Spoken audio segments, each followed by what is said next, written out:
अगर आपके फोन में किसी जगह नेटवर्क नहीं आता तो आने वाले समय में शायद ये प्रॉब्लम उतनी बड़ी नहीं रहेगी, क्योंकि एयरटेल और इलॉन मस्क की स्टारलिंक ने अफ्रीका में डायरेक्ट टू डिवाइस यानी D2D सैटेलाइट कनेक्टिविटी सर्विस शुरू कर दी है, जिसमें किसी मोबाइल टावर की बजाय सैटेलाइट सीधे आपके स्मार्टफोन तक कनेक्टिविटी पहुंचाने का काम करेगा। और सबसे इंटरेस्टिंग बात तो ये है कि इसके लिए अलग से स्टारलिंक डिश या कोई बड़ा रिसीवर लगाने की जरूरत नहीं है। अभी एयरटेल अफ्रीका इस सर्विस का 30 दिन का फ्री ट्रायल भी दे रहा है, लेकिन क्या इस ट्रायल में आपको पूरा इंटरनेट और कॉलिंग मिलेगा? और सबसे बड़ा सवाल, भारत में एयरटेल और स्टारलिंक की ये सैटेलाइट टू मोबाइल सर्विस कब आएगी? चलिए समझते हैं। Hi everyone, you are watching NBT tech on the go. I am your host Mohini Singh. सबसे पहले समझते हैं कि direct to device satellite connectivity आखिर है क्या।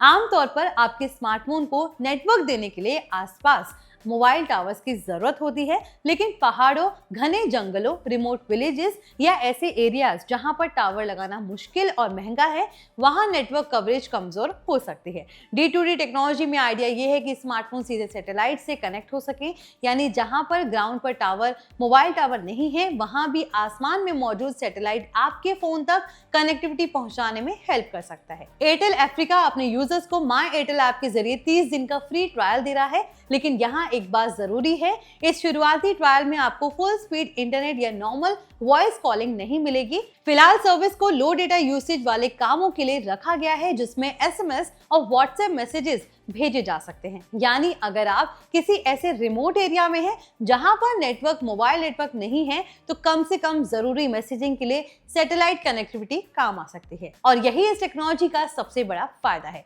सोचिए आप किसी ऐसे माउंटेन एरिया में हैं जहां पर अचानक आपका मोबाइल नेटवर्क पूरी तरह गायब हो गया। ऐसे में अगर फोन सैटेलाइट से कनेक्ट हो सके तो इमरजेंसी मैसेज भेजने जैसी बेसिक कनेक्टिविटी बनी रह सकती है, खास करके रिमोट एरियाज में जहां पर नया टावर लगाना मुश्किल होता है। सैटेलाइट कनेक्टिविटी एक ऑल्टरनेटिव नेटवर्क लेयर की तरह काम कर सकती है। हालांकि अभी इसे ट्रेडिशनल 4G या 5G नेटवर्क का पूरा रिप्लेसमेंट समझना सही नहीं होगा, क्योंकि फिलहाल एयरटेल अफ्रीका के इस ट्रायल में हाई स्पीड इंटरनेट और वॉइस कॉलिंग अवेलेबल नहीं है। लेकिन टेक्नोलॉजी आगे बढ़ने के साथ सर्विस को ज्यादा कैपेबल बनाने की कोशिश की जा रही है। और यहाँ एक इंटरेस्टिंग बात है, इस टेक्नोलॉजी के लिए आपको कोई अलग स्टारलिंक डिश या फिर एक्सटर्नल हार्डवेयर लेकर चलने की जरूरत नहीं है।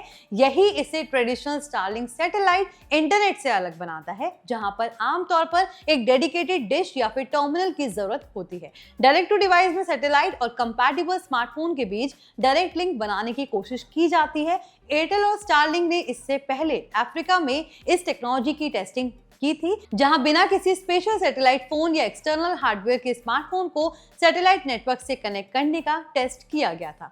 अब सबसे बड़ा सवाल, भारत में सर्विस कब आएगी? यहाँ कहानी थोड़ी कॉम्प्लिकेटेड है। भारत में सैटेलाइट कम्युनिकेशन सर्विसेज के लिए रेगुलेटरी और सिक्योरिटी अप्रूवल्स जरूरी हैं। फिलहाल स्टारलिंक की इंडिया सर्विस को लेकर अप्रूवल प्रोसेस चल रहा है, जबकि एयरटेल का OneWeb पार्टनरशिप वाला सैटेलाइट ब्रॉडबैंड प्रोजेक्ट जरूरी मंजूरियां हासिल कर चुका है। जियो भी सैटेलाइट कनेक्टिविटी के क्षेत्र में आगे बढ़ रहा है, इसलिए अफ्रीका में एयरटेल और स्टारलिंक की D2D सर्विस शुरू होना भारत के लिए जरूरी इंटरेस्टिंग डेवलपमेंट है। लेकिन इसका मतलब ये नहीं है कि वही सर्विस तुरंत इंडिया में लॉन्च हो जाएगी। इंडिया में स्टारलिंक को पहले जरूरी रेगुलेटरी अप्रूवल्स हासिल करने होंगे।